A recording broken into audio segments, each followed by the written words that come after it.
Halo, kultivator junior, selamat datang di dunia novel. Mari kita lanjutkan kultivasi berikutnya di Martial God Asura. Bab 6440, Pengganggu. Yang mengaburkan kehampaan bukanlah langit biru dan awan putih, bukan pula angkasa raya yang penuh bintang, melainkan mulut penuh taring berdarah. Kalau orang biasa melihat pemandangan ini, pasti ketakutan setengah mati. Keberadaan seperti ini bisa dengan mudah melahap banyak nyawa di dunia. Namun Song Changsheng berdiri di sana dengan ekspresi tenang, cahaya dingin menyambar, dan darah menyembur ke udara bagai lautan. Tentakel mulut berdarah itu pun terpotong oleh Tianjian Qingyuan. Tianjian Qingyuan sebenarnya tidak perlu membantu. Song Changsheng memandang Tianjian Qingyuan. Saya hanya tidak suka dimanfaatkan. Setelah Tianjian Qingyuan selesai mengatakan ini, dia memegang pedang di tangan kanannya dan menyeka pedang dengan dua jari tangan kirinya. Pedang panjang itu tiba-tiba dikelilingi oleh jimat dan bersinar dengan cahaya. Saat berikutnya, Tianjian Qingyuan menusuknya dengan pedang. Sebuah niat pedang raksasa muncul dari hadapannya dan melesat lurus ke langit. Setiap niat pedang yang kuat adalah niat pedang yang telah menembus monster-monster sebelumnya. Dan saat ini, ada puluhan ribu niat pedang seperti itu. Serangan ini cukup untuk menghancurkan bidang bintang kecil. Dalam menghadapi badai niat pedang ini, monster besar itu pun menjadi kecil. Namun raksasa itu menyeringai dan berkata, "Menarik." Pada saat yang sama, Tianjian Chanhua sudah berjalan mendekati pedang api guntur, tetapi saat dia melihat pedang api guntur, dia merasa sedikit ragu. Bisakah dia benar-benar mencabut pedang ini? Kalau pedang ini tidak bisa dicabut, apakah berbahaya? Chanhua, apakah kamu ingin terus menunggu? Apakah kamu tidak menginginkan pedang ini? Di belakang Tianjian Chanhua, desakan dari kepala istana-istana suci pedang surgawi datang. Mendengar ini, Tianjian Chanhua tidak ragu lagi dan mengulurkan tangan untuk meraih pedang api guntur. Bum bum bum. Namun pada saat ini, tekanan luar biasa melanda. Namun hal itu sirna ketika Tianjian Chanhua mendekat, kepala istana pedang surgawilah yang menghalanginya. Setelah menangkis serangan itu, dia melihat ke arah Ye Xiancheng, bahkan dia sendiri terkejut.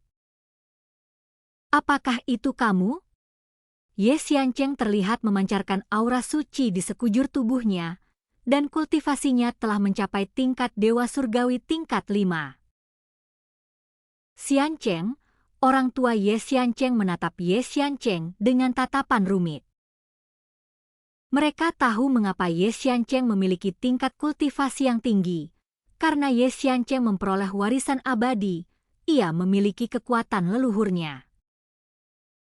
Kekuatan leluhur ini, sesuai namanya, adalah kekuatan yang ditinggalkan oleh para leluhur keluarga Ye yang perkasa.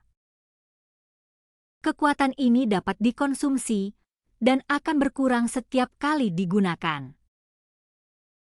Namun lebih dari itu, peringatan ini bahkan lebih penting, dan itulah sebabnya. Ye Xiancheng tidak akan pernah menggunakannya kecuali dia tidak punya pilihan lain.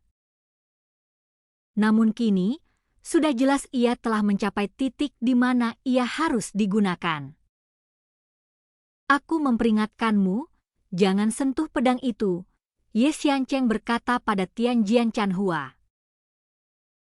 Tianjian Chanhua tidak berani bertindak gegabah, lagi pula dia bisa merasakan aura Ye Xiancheng yang sangat kuat. "Sepertinya kemampuanmu untuk menduduki posisi ketua klan saat masih junior bukan karena orang tuamu terlalu memanjakanmu. Itu luar biasa, Patriark Ye. Anda memiliki potensi besar, pencapaian masa depan Anda tidak terbatas. Jika kita bisa bergabung, meskipun banyak sekali prajurit kuat yang ditempatkan di Sungai Surgawi ke-9, dengan bakatmu dan Chanhua, kami pasti punya tempat di dunia seni bela diri yang luas ini, kata Kepala Istana Pedang Surgawi. Kita akan bicarakan tentang penggabungan kekuatan nanti. Tolong jangan ambil pedang itu sekarang, kata Ye Xiancheng. Kau juga ingin ikut campur dalam urusan orang lain? Kepala Istana Pedang Surgawi menyipitkan matanya. Tidak. Aku tidak pernah ikut campur dalam urusan orang lain. Ye Xiancheng melambaikan tangannya berulang kali. Namun pada saat berikutnya, 3 cahaya keemasan terbang keluar dari ujung jari Ye Xiancheng, dan dia terus-menerus menampilkan 3 jurus bela diri terlarang, yaitu penekanan abadi, gerakan tubuh abadi, dan perlindungan tubuh abadi. Pada saat yang sama, Ye Xiancheng datang dari belakang Kepala Istana Pedang Surgawi seperti hantu dan menikam Kepala Istana Pedang Surgawi di wajah dengan tombak.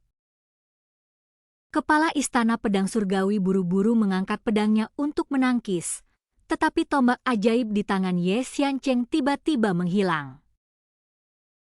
Pada saat Ketua Istana Pedang Suci bereaksi hari itu, dantiannya telah tertusuk oleh tombak ajaib Ye Xiancheng. Itu adalah teknik tombak wuxiang. Bajingan kecil, Kepala Istana Pedang Surgawi menatap Ye Xiancheng dengan kejam. Tapi Ye Xiancheng tidak takut sama sekali, malah dia berkata, "Kamu wanita tua, Chu Feng adalah saudaraku, urusannya adalah urusanku. Bagaimana aku bisa disebut usil?" Namun, begitu dia mengatakan ini, wajah Ye Xiancheng berubah drastis. Dia terkejut mendapati bahwa meskipun Kepala Istana Pedang Surgawi masih menatapnya dengan gigi terkatup, dia juga menunjukkan senyum aneh di saat yang bersamaan.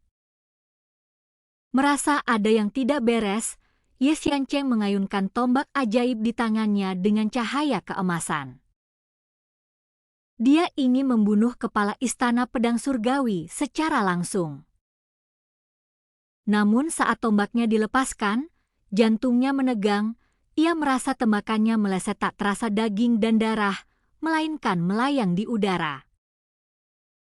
Benarkah begitu? Setelah mengamatinya lebih dekat, dia menemukan alasannya. Kepala Istana Pedang Surgawi benar-benar berubah menjadi gumpalan api emas dan menghilang.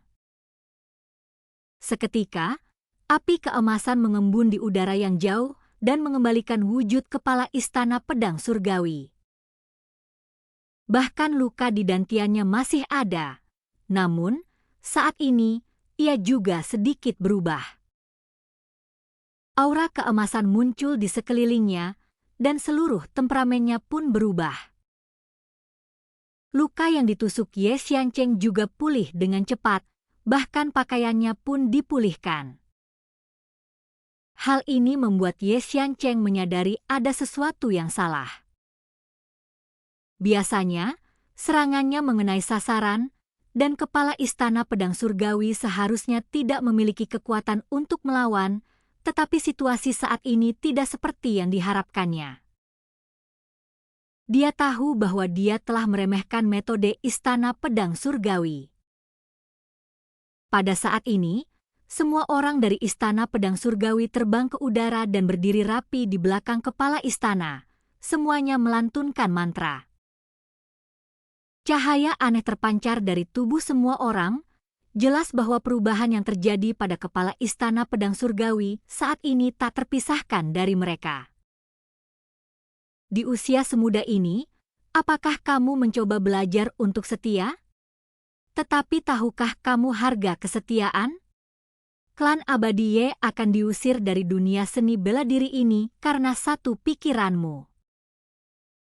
Setelah berkata demikian, Kepala Istana Pedang Surgawi mengarahkan pedang di tangannya ke arah Ye Xiancheng, dan hujan pedang pun jatuh dari langit.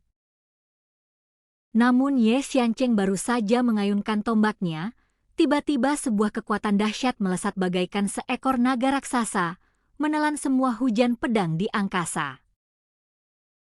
Aku rasa kau tidak bisa mengeluarkanku dari klan abadi Ye. Begitu Ye Xiancheng selesai berbicara, dia menyerang kepala istana pedang surgawi lagi dengan tombak ajaib di tangan. Kali ini, kepala istana pedang surgawi yang telah dipersiapkan dengan baik, tidak takut dan menghunus pedangnya untuk bertarung. Namun, ia sama sekali tidak bisa melihat gerakan Ye Xiancheng, teknik tombak wuxiang yang tak berbentuk terus berubah. Setelah beberapa putaran, tombak lain menembus dantiannya. Namun, kali ini, sama seperti terakhir kali, setelah ditusuk, kepala istana pedang surgawi suci berubah menjadi api keemasan dan menghilang, lalu mengembun di kejauhan. Kondensasi. Kepala istana pedang surgawi berteriak keras, dan awan-awan di atas kehampaan pun menghilang. Sebuah pedang raksasa yang diselimuti cahaya keemasan jatuh dari langit dan menembus alun-alun. Ye Xiancheng, di sisi lain, membuat tipuan, mengubah arah, dan menyerang orang-orang dari istana pedang surgawi dengan kekuatan yang luar biasa. Karena kita tidak bisa berhadapan dengan ketua istana pedang surgawi, maka kita akan berhadapan dengan mereka yang menyusun formasi. Dan kultivasi kita berakhir. Sampai jumpa di cerita berikutnya di dunia novel.